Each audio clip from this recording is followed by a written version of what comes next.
தான் அப்படிங்கிறத ப்ரூவ் பண்றதுக்காக திரு சந்திரசேகர் அவர்கள் உங்க ஃபேவரட் ஸ்பீக்கரை ஒரு பலத்தை கரகோஷம் கொடுக்கலாம். அவசரமே இல்லாம பொறுமையா நடந்து வரேன். ஓகேங்களா? பாடி லாங்குவேஜ்லயே காமிச்சிட்டீங்க. ஓகேங்களா? இன்னைக்கு என்னதான் சொன்னாலும் நான் பொறுமையா தான் வருவேன். அவங்க சொன்னதுக்காக நீங்க அவசரப்படக்கூடாது, பொறுமையா நிதானமா சொல்லணும். சரிங்களா? இதுக்கு மேல எனக்கே ஷேக் ஆகுது, எப்படி கொடுக்கறது அப்படின்ட்டு. ஐயா, இங்க தலைப்பு வந்து விபத்துக்கான காரணம் வந்து அவசரமே அலட்சியமே. அவசரமே அவசியமே இந்த ரெண்டு வார்த்தையை தவிர டீவியேஷன்ஸ் எங்கெங்கோ போகுது. அது என்னன்னே புரியல. அலட்சியமா அவங்க இந்த அளவுக்கு பேசுவாங்கன்னு எனக்கு தெரியவே தெரியாது. எனக்கு நண்பர் சொன்னாரு, யாரு, ஆனந்த், என்ன சொன்னாருன்னா அவங்க மனைவி வந்து குக்கரை வச்சாங்களாம் கீழே. நான் என்ன சொல்றேன், அவங்க மனைவி ஆபீஸ்க்கு போறவங்க. அப்படி இருக்கும் போது இவரு கொஞ்சம் ஹெல்ப் பண்ண வேண்டியதானே? அவங்க அவசர அவசரமா வந்து பண்ணதை போய் இவரு சும்மா உட்காந்துக்கிட்டு இருந்தா, ஏயா நீ பார்க்க கூடாதாப்பா? நைஸா அது அலட்சியம் சொல்லிட்டியா? நீ அவசரப்படுத்துற, நீ ஆபீஸுக்கு போனோம், அவங்களும் ஆபீஸ் போகணுமா இல்லையா? அப்ப நீ தான் கொஞ்சம் கூட இருந்து பண்ணிருந்தா, டக்குன்னு அதை அலட்சியம் சொல்லிட்டேன். அவ்வளவு அவசரப்படுத்திட்ட நீ அவங்கள. அப்புறம் என்ன சொன்ன? ஜென்ம ராசி சனி பயிற்சி. சனி பயிற்சி ஜென்ம ராசி முடியும் போது கல்யாணம் வந்ததா? கல்யாணம் ஆச்சா? எல்லாருக்கும் அப்பதான் ஆரம்பிக்கிறது. இதுதான் அது தெரியாம இங்க வந்து பேசிட்டு இருக்காரு. அனைவருக்கும் வணக்கம். அன்னை தமிழுக்கும் அன்னையின் பாசத்தோடும் தந்தையின் சுவாசத்தோடும் ஆசானியின் அருளோடும் ஈசனின் இறையோடும் துறைமுக அதிகாரிகள் மற்றும் நண்பர்கள் உள்ளிட்ட அவைக்கும் நடுவர் ஐயா உள்ளிட்ட சபைக்கும் எனது பணிவான வணக்கத்தை தெரிவித்துக் கொள்கிறேன். விபத்துக்கான காரணம் அவசரமே என்ற தலைப்பில் பேச வந்துள்ளேன். ஐயா, எந்த விபத்து என்றாலும் பார்த்தீங்கன்னா அங்க சென்று அதற்கு காரணம் பார்த்தீங்கன்னா அவசரம் என்ற முடிவினால் ஏற்படக்கூடியதுதான். ஐயா தெரியுதுங்களா? நிறைய பேர் சொல்லுவாங்க அவசரத்துக்கு ஓடியாந்தாங்க பார்த்தேன். இன்னொன்னு சொல்லுவாங்க அவசரத்துல அண்டாக்குள்ள கூட கை போவதான். எப்படி அவசரத்துல அண்டாக்குள்ள கூட கை போவதான்? கேள்விப்பட்டிருக்கீங்களா? அந்த அளவுக்கு டென்ஷன் உங்களுக்கு. அப்போ அந்த அவசரத்தை அண்டாக்குள்ள கை பழமொழி பாருங்க. அந்த அளவுக்கு வேகமா போற உலகம் இப்போ இன்னைக்கு இருக்க சூழ்நிலையில அவசரத்துல தன்னுடைய வீட்டுல கவனிக்கிறதோ சரி, மனைவி பிள்ளைங்களை கவனிக்கிறது சரி, கணவனை கவனிக்கிறது சரி, அந்த அளவுக்கு அவசரமான அவங்க இன்னைக்கு பாத்தீங்கன்னா இந்த இது இவ்வளவு அவசரம். எந்த ஒரு செயல் என்றாலும் அவசரப்பட்டால் அது நடக்காது, அதன் பின் விளைவு தான் ஏற்படும். அவசரம் இல்லாமல் நிதானமாக செயல்பட்டால் எந்த இதுவாக இருந்தாலும் அது நல்லவையே முடியும், எந்த ஒரு விபத்துக்கு இல்லாமல் ஆறும். அடுத்த ஐயா, வீட்டுல பாத்தீங்கன்னா நிறைய பேர் இல்லத்தரசிகளா இருப்பீங்க. அவங்கெல்லாம் பாத்தீங்கன்னா இல்லத்தரசின்ற வார்த்தையை நான் சார்ட்ட கேட்டேன். அது வந்து ரெண்டுக்கும் பொருந்துமா சார் அப்படின்னு. வேலை செய்யறவங்களுக்கும் பொருந்தும், வீட்டுல இருக்கிறவங்களும் பொருந்துமா சார்? ஆமா அப்படின்னாரு.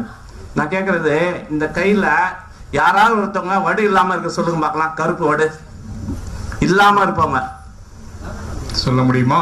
சொல்ல முடியுமா சார்? பெண்கள் யாருக்குமே எல்லாருக்குமே இருக்குங்க. ஏன்னா அவங்க வீட்டுல வந்து சமையல் செய்யும் போது அவசர அவசரமான சூழ்நிலைங்க. எந்த ஒரு இதுனாலும் சரி பாத்தீங்கன்னா எல்லாருக்கும் வடு இருக்கு இங்க. அதுக்காக வீட்டுக்கார சூடு போட்டாருன்னு சொல்லாதீங்க, சரிங்களா? அந்த மாதிரி சூழ்நிலையில அப்படி இப்படி வந்து யாராவது லீவ் கேட்டா நீங்க லீவ் கொடுக்காதீங்க, அது அவங்களே பண்ணிக்கிட்டது. இன்னைக்கு இருக்க சூழ்நிலையில அவசரம் அந்த அளவுக்கு ஓடிட்டு இருக்காங்க. வாழ்க்கையில தன்னுடைய உடல் நலம் கூட பேண முடியாத அளவுக்கு பாத்தீங்கன்னா நிறைய லேடிஸ் இன்னைக்கும் கூட இருக்காங்க. அவங்களுடைய ஹெல்த் கண்டிஷன்ஸ் மோசமா இருந்தா கூட ஆபீஸ்ன்ற அலுவலகத்துக்கு ஓடிடுறாங்க. ஏன்? டைம் ஓடியாடுச்சே அப்படின்றது. அப்போ அந்த டைம்குள்ள ஓடியாந்து கார்டு அடிக்கணும் அப்படின்றதுல பாத்தீங்கன்னா எனக்கு தெரிஞ்ச நண்பர்கள் நிறைய பேர் கீழே விழுந்து வாரிட்டு வந்திருக்காங்க. அப்போ இந்த விபத்தெல்லாம் எதனால ஏற்படுது? அவசரத்தால தான். புரியுதுங்களா? அப்போ இந்த அளவுக்கு அவசரப்பட்டு ஓடியாடுறாங்க. இன்னொன்னு பாத்தீங்கன்னா இப்ப நான் இந்த உண்மை சம்பவமே சொல்றேங்க. இந்த 1-2 மாசம் முன்னாடி என் தம்பி பையன் வந்து ஒரு ஆக்சிடென்ட் ஆயிடுச்சு. சார் கூட தெரிஞ்சிருக்கும், சொல்லியிருக்கேன். ஆக்சிடென்ட் ஆகி காலில் வந்து ஃப்ராக்சர் ஆயிடுச்சு. அப்போ நான் வந்து ஹாஸ்பிட்டலில் கூட்டு போய் சேர்த்து விட்டேன். அப்போ அந்த ஆக்சிடென்ட் பண்ணவரும் வந்தாரு, காரு, அவர் வந்து இது 2 வீலரு, அவன் காரு. அப்போ அந்த காருக்காரரு அந்த சொன்னார், சார் தப்பாச்சிக்காதீங்க, கோச்சிக்காதீங்க, என்னால் தான் ஏற்பட்டுச்சு, நான் அவசரமாக ட்ரெயினை பிடிக்க போயிருந்தேன், ஒரு விபத்து ஏற்பட்டுச்சு, இதுக்கு என்ன செலவாகுதோ நான் பார்த்துக்கிறேன் அப்படின்னாரு. இது உண்மை சம்பவம். எதனால இருக்கு? அந்த அளவுக்கு ஒரு அவசரத்தினால தான் ஏற்படக்கூடிய விபத்து. மோஸ்ட் ஆஃப் த விபத்து பார்த்தீங்கன்னா இந்த மாதிரி தான் சூழ்நிலையில் ஏற்படுகிறது. நம்முடைய இப்போ ஏற்கனவே சொன்ன மாதிரி உடல்நலம் நான் சொன்ன பார்த்தீங்களா, அவசர காலத்தில் ஒவ்வொரு விஷயத்திலையும் நம்முடைய உடல்நலம் பேணாமல் உடல்ல வந்து எப்படி மாற்றங்கள், அதற்கு உண்டான நம்முடைய மருத்துவ சேவையெல்லாம் எடுத்துக்கணும். ஆனால் வரக்கூடிய நிறைய பேர் பார்த்தீங்கன்னா உணவு வந்து பழக்கங்கள் சரியாக இல்லாததுனால் அவருடைய உடலில் ஏற்படக்கூடிய மாற்றங்கள்லாம் பார்த்தீங்கன்னா அந்த ஒரு அவசர காலத்தில் தன்னுடைய உடல்நலம் கூட கண்டுக்காம கடைசியில் விபத்து என்ற மருத்துவரிடம் சென்ற பிறகுதான் தெரிகிறது நம்முடைய உடல்நலத்தில். அப்போ இந்த உடல்நலம் கூட பேணாம கொண்டு போறாங்க அவங்களுடைய விஷயங்கள்ல. அதற்கும் நம்ம பார்த்தீங்கன்னா இன்னைக்கு இருக்கிற சூழ்நிலை அவசரமான காலத்துல. இன்னொன்னு, இன்னைக்கு தேதியில பார்த்தீங்கன்னா ஃபாஸ்ட் ஃபுட்டு. யாருங்க ஃபாஸ்ட் ஃபுட்டு சாப்பிடாதவங்க சொல்லுங்க பார்க்கலாம், கை தூக்குங்க. யாராவது ஃபாஸ்ட் ஃபுட்டு சாப்பிடாதவங்க ரொம்ப கம்மி, பரவாயில்ல. அந்த மாதிரி விரைவான உணவை சாப்பிட்டு விரைவா செயல்படுறாங்க, விரைவா போறாங்க. நம்முடைய உடல் நலத்துல அந்த அளவுக்கு தீங்கு விளைவிக்குது. இதுக்கு விபத்துக்கு என்ற காரணத்துக்கு கொண்டு வர வாய்ப்பு. ஐயா, நீங்க வந்து சிடிபியில் தான் ஒர்க் பண்றீங்க, சிசிடிஎல். அதுல வந்து ஒரு லாரிக்கு எத்தனை ட்ரிப் அடிக்கணும், ஏதாவது நாம்ஸ் இருக்கா? ஒரு லாரிக்கு ஒரு 2 ட்ரிப் வெளியிருந்து வர வண்டிக்கு. இவங்க என்ன பண்றாங்க தெரியுங்களா? இது norms, minimum norms, maximum norms. அவசரம் அவங்க என்ன பண்றாங்க, லாரி ஓனர் வந்து அந்த மாதிரி கிடையாது, நீ 4 முறை அடிச்சா உனக்கு எக்ஸ்ட்ரா பணம் அப்படின்றது சொல்லிடுறாங்க. அப்ப என்ன பண்றாங்க, நைட்டு ஃபுல்லா கண்ணு முழிச்சா வந்தாங்க கூட அவங்க தூங்காம வண்டி எடுக்கிறாங்க லாரி. நிறைய விபத்துன்னு பார்த்தீங்கன்னா ஹைவேஸ்லயும் சரி இங்கேயும் சரி இந்த டிராவல்ஸ்ல வரக்கூடியது. நைட் ஷிஃப்ட் ஓட்டுறவங்க திரும்பி காலையில் தூங்குறது கிடையாது, ஏன்னா டபுள் டியூட்டி பார்க்கணுன்றதுக்காக, அவங்களுடைய வருமானம் தக்க வைக்கணுன்ற அவங்க பார்க்குறாங்க. ஆனால் அந்த விபத்துல நிறைய விபத்துக்கான காரணமே பார்த்தீங்கன்னா அவசரமாக செய்யக்கூடிய விபத்து தான் இந்த மாதிரி. மேலும் பார்த்தீங்கன்னா அடுத்து பதறாத காரியம் சிதறாது, தெரியுமையா? என்னது சொல்லுங்க? பதறாம காரியம் செஞ்சா அது நல்லா நடக்கும். இது இந்த என்ன, இது பழமொழி. அப்போ ஒரு அவசரமான சூழ்நிலை இருந்தாலும் அதை பொறுமையாக கையாண்டால் எந்த ஒரு விபத்தையும் நம்ம தவிர்க்கலாம், விபத்து இல்லாம. வாழ்க்கைன்றது பாத்தீங்கன்னா ஒரு கண்ணாடி மாதிரியா, வாழ்க்கைன்றது ஒரு கண்ணாடி மாதிரி, அது கீழே விழுந்து உடைஞ்சா காலி போச்சு. அப்போ அவசரமாக இல்லாமல் நிதானமாக செயல்பட வேண்டும், விபத்து இல்லாமல். அது போல கண்ணாடி உடைஞ்சிச்சுன்னா திரும்பி வராதிங்க உங்களுக்கு. அப்புறம் இது இன்னொன்று பார்த்தீங்கன்னா, போன வாரம் ஐயா சொன்னார், திடீர்னு ஃபோன் பண்ணி பட்டிமன்றம் வச்சிருக்கேன் 10ஆம் தேதினாரு. நான் போன வாரம் கொஞ்சம் ரொம்ப அலுவலக வேலை நிறையா இருந்தேன். அந்த சமயத்தில் என்ன பண்ணுறது, சனிக்கிழமை முடிஞ்சிச்சு, ஞாயிற்றுக்கிழமை, ஐயோ செவ்வாய்க்கிழமை நம்ம ப்ரிப்பேர் பண்ணணும்னு சொல்லிட்டு டிவியில் வந்து உட்காந்து பார்த்துட்டு இருந்தேன். கரெக்டாக பட்டிமன்றம் காலையில். இது நிஜம். காலையில் யார் தெரியுங்களா, பாரதி பாஸ்கர் அவங்க பேசினது நினைக்கிறேன். நம்ம இவங்க அந்த இது பார்த்துட்டே இருந்தேன். பார்த்துட்டு இருக்கும்போது உள்ளேருந்து கிச்சன்லேருந்து ஒரு குரல், ஏங்க ஓடியாங்க, தண்ணி போடுங்க தண்ணி போடுங்கன்றாங்க. வீட்டுல சொல்றாங்களா? ஞாயிற்றுக்கிழமை கொடுத்து வச்சிருக்கீங்க சார் நீங்க? ஞாயிற்றுக்கிழமையா? தண்ணி போடுங்க தண்ணி போடுங்கன்றாங்க.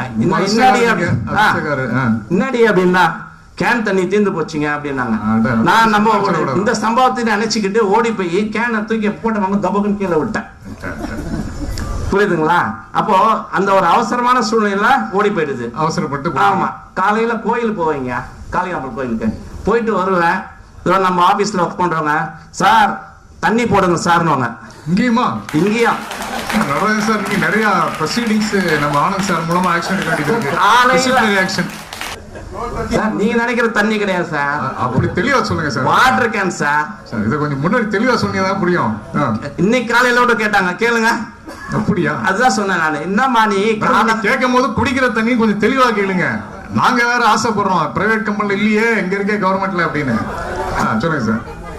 இந்த இது பாத்தீங்கன்னா அடுத்து நம்முடைய நிறைய பில்டிங் இது மெட்ரோ ஒர்க் ரயில் ஒர்க்லாம் நடக்குது பாத்தீங்களா? நிறைய இடத்துல. இப்போ சமீபத்துல எனக்கு தெரிஞ்ச ஒரு 2 மாசம் முன்னாடி ஒரு இடத்துல விபத்து நடந்தது. அது எதனால கடைசி ஆய்வு செஞ்சு ஒரு அறிக்கை கொடுத்தாங்க.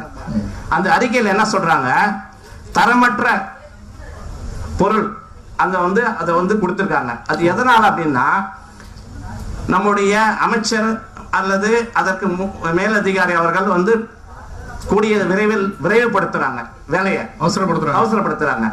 அப்போ அந்த வேலையை அவசரப்படுத்தும் போது என்ன ஆகுது, தரமற்ற பொருளும் சீக்கிரமா முடிச்சாகணும், இந்த பில்டிங்க 5ஆம் தேதி ஓபன் பண்ணி ஆகணும், நீ என்ன பண்ணுவோ இது பண்ணவே தெரியாது, நைட் அண்ட் டே ஒர்க் பண்ணணும் அப்படின்னு சொல்லும் போது, நிறைய இது ஓப்பனிங் செரிமனின்னு சொல்லும் போது அவங்க என்ன பண்ணுவாங்க, தரமற்ற குவாலிட்டி தான் பண்ணக்கூடிய சூழ்நிலை ஆயிடுது. அப்போ தன்னுடைய பொருளை மீறி விபத்து ஏற்பட காரணமே இந்த மாதிரி ஒரு அவசரமான சூழ்நிலையா தான். மேலும் பாத்தீங்கன்னா, அடுத்து போன வாரம் கூட என் நண்பர் ஒருத்தர் பார்த்துருந்தீங்க, ரொம்ப சோகமா வந்திருந்தாரு. நான் கேட்டுட்டே இருந்தேன், என்னங்க ரொம்ப சோகமா இருக்கீங்களே அப்படின்ட்டு. இல்லப்பா, நான் என்னால இருக்க முடியல, இந்த மாதிரி ரொம்ப எனக்கு டல்லா இருக்கு, வீட்டில் ஒரே பிரச்சனை அப்படின்னாரு. நான் சொன்னேன், வீட்டில் இல்லாத பிரச்சனை யாருக்கு தாங்க பிரச்சனை இல்லை அப்படின்னேன். ஏதோ 26 வருஷத்துக்கு முன்னாடிங்க அவசரப்பட்டுட்டேங்க அப்படின்னாரு.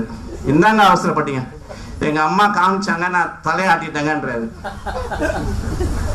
அது மாட்டினது இன்னைக்கு வரைக்கும் பிரச்சனை தாங்கன்றாரு. இந்த நீங்க சொன்ன பிரச்சனை சொன்ன எனக்கு ஒரு ஞாபகத்துக்கு வருது.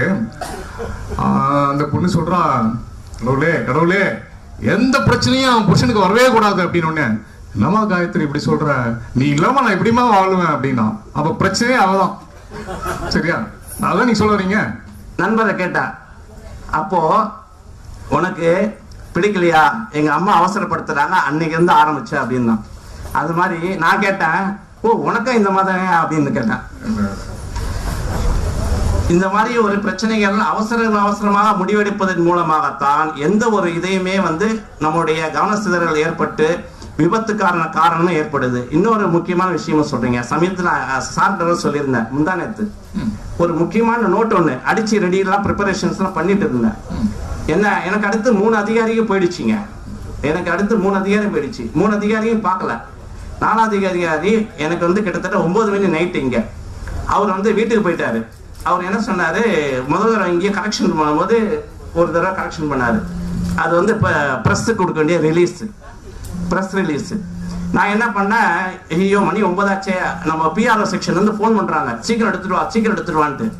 நான் அதை ஃபுல்லாக ஆஸ் யூஷுவல் 3 அதிகாரியும் பார்த்துட்டாங்களேன்ற அவசரத்தில் அவர் 2 தடவை எனக்கு கரெக்ஷன் பண்ணுறாருன்னு அவர் வீட்டுக்கு போய் கரெக்ஷன்ஸ் பண்ணி ஓடியார. என்னடா இது நம்மளை இப்படி படுத்துறாருன்னுட்டு கடைசியா அவர் கரெக்ஷன்ஸ் பண்ணது ஒரு முக்கியமான பாயிண்ட் பார்த்தீங்கன்னா, அந்த ஒரு வேர்டிங்ஸ் இல்லாதது கண்டுபிடிச்சி அவர் சேர்த்தாரு. அந்த இது சேர்க்காம இருந்ததுன்னா பிரஸ் ரிலீஸ்ல போய் நமக்கு ஒரு பெரிய அவமரியாதையா ஏற்பட்டிருக்கும். அந்த ஒரு இது காப்பாத்தினது, நிதானமா செயல்பட்டதுனால தான் காப்பாத்தினது. புரியுதுங்களா? அதனால நிதானமா செயல்பட்டா எந்த ஒரு விஷயத்தையுமே நம்ம விபத்து இல்லாம நம்ம தெரிவிக்கலாம். இதன் மூலம் இந்த அவைக்கு நான் தெரிவிப்பது என்னவென்றால், இன்றைய நவீன காலத்தில் வாழ்க்கையெல்லாம் இயந்திரம் போல் ஆகிவிட்டது. அந்த இயந்திர வாழ்க்கையில் சிக்காமல், அதாவது விபத்து ஏற்படாமல், அவசரம் இல்லாமல் வாழ கற்றுக்கொள்ள வேண்டும்.